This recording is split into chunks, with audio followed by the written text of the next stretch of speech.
Selamat pagi teman-teman sekalian. Pada kesempatan ini kita akan membahas tema mistisisme Islam.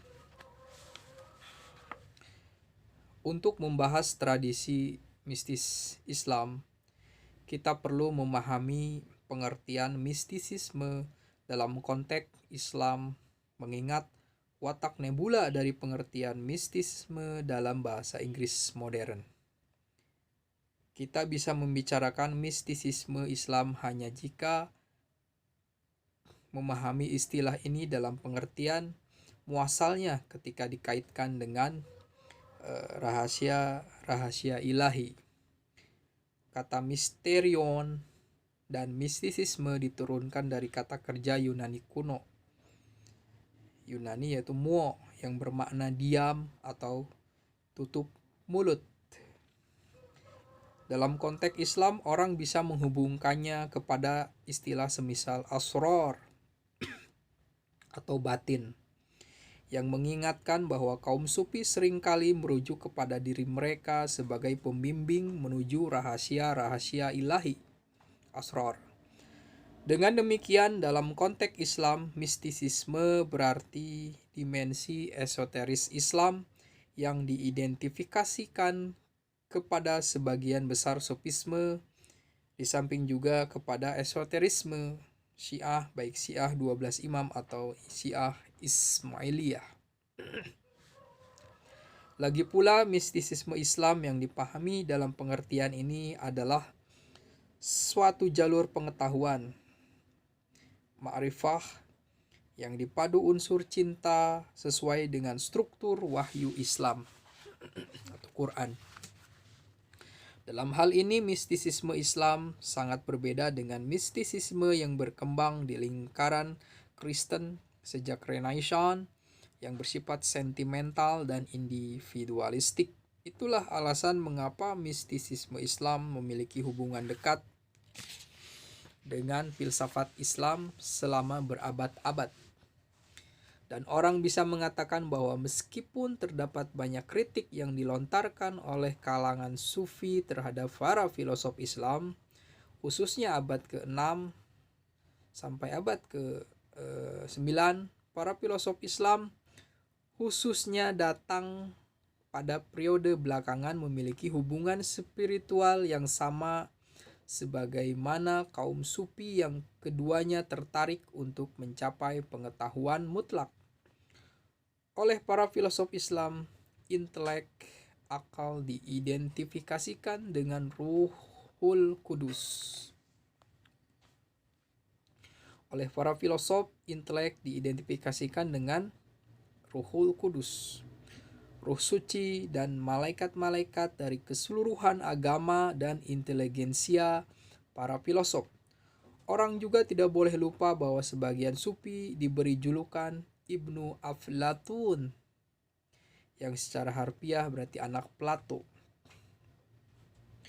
Yang paling penting untuk ditegaskan di sini adalah bahwa esoterisme Islam dan khususnya sufisme tetap hidup dan eksis selama berabad-abad, yang menyediakan sarana-sarana praktis untuk realisasi yang real dan pengaktifan potensi-potensi fakultas noetik dari diri manusia. Mereka telah melanjutkan tradisi esoteris tersebut untuk memberikan kemungkinan bagi pencapaian pengetahuan yang terrealisasi, kearifan atau gnosis yang mana para filosof Islam nyaris tidak bisa menolak. Sebenarnya dengan cara yang sama, Bapak, sejarah revolusi ilmiah sampai perkembangan selanjutnya, filsafat barat tak lebih dari sekedar pelayan bagi sains berdasarkan data empiris yang terlukis dari indera-indera lahir. Sementara filsafat Islam menjadi terikat bahkan lebih dekat dengan hasil-hasil yang dicapai melalui cara yang didasarkan pada indera-indera batin dan penyingkapan mata hati. Dalam bahasa Arab yaitu ayn al-qalbu dan sismiadil dalam bahasa Farsi, yang menyaksikan alam gaib yang tersembunyi di balik alam lahir. Filosof Islam pertama yang dicatat sebagai orang yang tertarik langsung dengan sufisme adalah Al-Farabi, yang sebenarnya seorang pengamal ajaran sufi. Pengaruh sufisme dalam tulisan-tulisannya bagaimanapun tidak jelas kecuali dalam Fusus Al-Hikam, yang sebagian dinisbatkan kepada Ibnu Sina. Kehadiran sufisme kerap terlihat dalam kehidupan pribadi Al-Farabi, yang sudah pasti mempengaruhi pemikiran-pemikirannya yang juga dalam komposisi musiknya. Sebagian pihak mengetahui bahwa sebagian komposisi ini dinyanyikan dan dimainkan dalam tarekat-tarekat sufi sekarang baik di Turki maupun di anak benua Indo-Pakistan. Kedekatan dengan sufisme lebih terbukti pada tokoh mazhab filsafat peripatetik sesudah Al-Farabi, yakni Ibnu Sina. Meskipun kisah tentang pertemuan Ibnu Sina dengan Abu Said Abul Khair, sufi tersohor dari Khurasan, dinilai sebagian besar ulama sejaman sebagai mitos, namun nyaris tidak diragukan lagi bahwa Ibnu Sina betul-betul tertarik pada sufisme dan filsafat timurnya, yaitu Al-Hikmah Al-Masrikiyah disarati dengan ide-ide mistis. Apalagi dalam buku ke-9, namat masterpiece-nya yang terakhir adalah Isyarat wa Tanbihat, syarat dan komentar, yang bertajuk Al-Maqamatul Arifin, tentang makam-makam kaum Urapa. Ia memberikan pembelaan paling berpengaruh terhadap sufisme dalam menghadapi kritik-kritik kalangan filosof lainnya. Di dalamnya Ibnu Sina mengakui secara terang-terangan pencapaian kaum gnostik atau secara intelektual cenderung kepada pengetahuan alam spiritual sufi dan kemungkinan penyingkapan rahasia terselubungnya. Bagian karya abadi Ibnu Sina ini telah diajarkan pada milenium Persia dan tempat lainnya tidak semata-mata suatu bukti akan pengaruh sufisme terhadap filsafat Islam, melainkan dirinya sendiri telah berpengaruh dalam memperluas pengaruh ini. Dalam periode yang sama sebagaimana kebangkitan filsafat peripatetik awal dan kemunculan orang-orang semisal Al-Farabi, Ibnu Sina, orang menyaksikan kemunculan filsafat Ismaili mencapai puncaknya pada abad ke-4 Hijriah atau 10 Masehi dan ke-5 Hijriah sampai 11 Masehi, 4 ke-5 Hijriah, 10 sampai 11 Masehi, dengan tokoh-tokoh semacam Hamiduddin Al-Kirmani dan Nasir-i Khusrau. Keseluruhan aliran ini mengidentifikasikan filsafat dengan dimensi esoteris Islam. Doktrin pokok filsafat Ismaili atau teosofi seperti interpretasi hermeneutik, takwil, hubungan antara imam dan akal manusia, penunjukan lingkaran kenabian, imagologi, juga kosmologi serta antropologi memberikan kesaksian atas hubungan dekatnya dengan dimensi tertentu esoterisme Islam. Apalagi ajaran mistik Greco-Alexandrian semisal aliran Pythagorean dan Hermenetisis merupakan gemanya dalam filsafat Ismaili, sebagaimana kita lihat dalam Risail Ikhwanus Sofa dengan tekanan mereka pada signifikansi mistis angka-angka. Ketika filsafat peripatetik dikritik oleh para teolog Asy'ariyah maupun oleh kalangan sufi semisal Al-Ghazali dan Sana'i, di negeri timur Islam, perkembangan filsafat Islam di kawasan barat Islam kembali dirayakan melalui afiliasi dekatnya dengan sufisme. Sebenarnya seluruh fenomena filsafat Islam di Spanyol adalah menunjukkan indikasi awal sufisme berdasarkan pemikiran filosofis yang disampaikan oleh Ibnu Masarah. Hampir semua filosof terkemuka di Spanyol dengan pengecualian Ibnu Rus memiliki dimensi mistis yang kuat secara jelas terrefleksi dalam tulisan-tulisan mereka.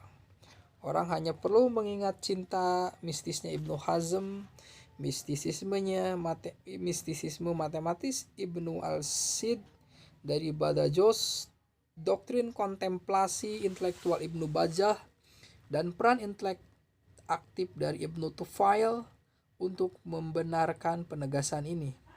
Akan tetapi, dari semua itu dalam rangkaian filosof besar Andalusia yang terakhir, yakni Ibnu Sab'in, orang bisa menyaksikan manifestasi paling murni ikhwal, hubungan antara sufisme dan filsafat. Sebagai seorang sufi sekaligus filosof, Ibnu Sab'in menciptakan satu sintesis utama antara doktrin sufi, filsafat, dan sejarah pemikiran Islam.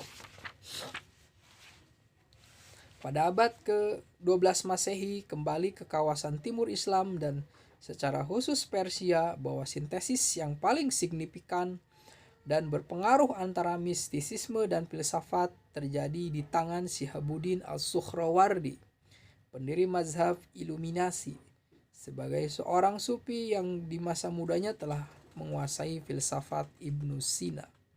Suhrawardi menciptakan suatu perspektif filsafat baru yang didasarkan pada iluminasi dan perkawinan antara pelatihan pikiran rasional dengan penyucian diri. Suhrawardi sendiri sepenuhnya menyadari ikhwal sentralitas sintesis ini antara pengetahuan rasional dan pengalaman mistis, dan memasukkan kaum sufi bersama para filosof peripatetik sebagai pembentuk kategori-kategori dan platform yang mengarah kepada sebutan teosof atau hakim muta'alih, yang merupakan ideal dari doktrin Isroqi. Melalui Suhrawardi, filsafat Islam menjadi terikat secara terselubung kepada realisasi spiritual dan penyucian batin yang diasosiasikan dengan kehidupan mistis hampir seluruh periode sejarah Islam belakangan. Menyusul para filosof Isroqi, semisal para komentator utamanya Muhammad Sakhrazuri dan Kutubuddin As-Siraji, juga representasi utama belakangan dari doktrin-doktrin seperti Ibnu Turqah Isfahani yang merupakan para filosof sekaligus mistikus. Hubungan erat antara filsafat dan mistisisme terurai sebenarnya dalam hampir semua filsafat Islam belakangan. Pembaharu filsafat peripatetik Ibnu Sina di abad ke-7 Hijriah, Nasiruddin At-Tusi yang pada saat yang sama adalah seorang matematikawan dan astronom besar dalam sejarah, juga menulis Awsaf al-Asraf, deskripsi orang-orang suci yang isinya mengenai kebijakan kaum sufi. Kawan seangkatannya Abduddin Kashani, seorang filosof sekaligus penyair, adalah seorang sufi yang makamnya dikunjungi para peziarah sampai saat ini sebagai wali. Kemudian ada Jalaluddin Dawani, filosof sekaligus teolog, juga serius tertarik pada doktrin-doktrin Isroqi dan historis, bahkan mengomentari Suhrawardi. Pada masa Safawid, dengan tegaknya mazhab Isfahan di abad ke-16 Masehi, hubungan antara filsafat dan mistisisme kembali marak karena didukung oleh kebanyakan para filosof dan pengalaman hakiki melalui praktek dan inteleksi yang menjadi hampir tak terpisahkan dari diskusi filosofis mengenai yang real. Dengan demikian, pentingnya metafisika dalam Islam pada periode ini adalah hubungan antara hakikat al-wujud dengan mafhumul wujud. Pendiri Isfahan, mazhab Isfahan, Mir Damad, adalah salah seorang filosof paling rasional sepenuhnya. Juga menulis syair-syair mistis di bawah nama pena Isroq yang menyusun suatu risalah mengenai pengalaman mistis ekstatik. Figur utama dari mazhab ini, Mullah Sadra, menjalani periode penyucian batin yang panjang dengan pembelajaran formal dan menilai iluminasi dan wahyu sebagai sumber-sumber penting pengetahuan bersama proses penalaran. Perspektif intelektual baru yang didirikan olehnya disebut dengan teosofi transenden al-hikmah muta'aliyah, didasarkan pada 3 pondasi: wahyu, iluminasi diri, dan proses penalaran. Dan sebagian besar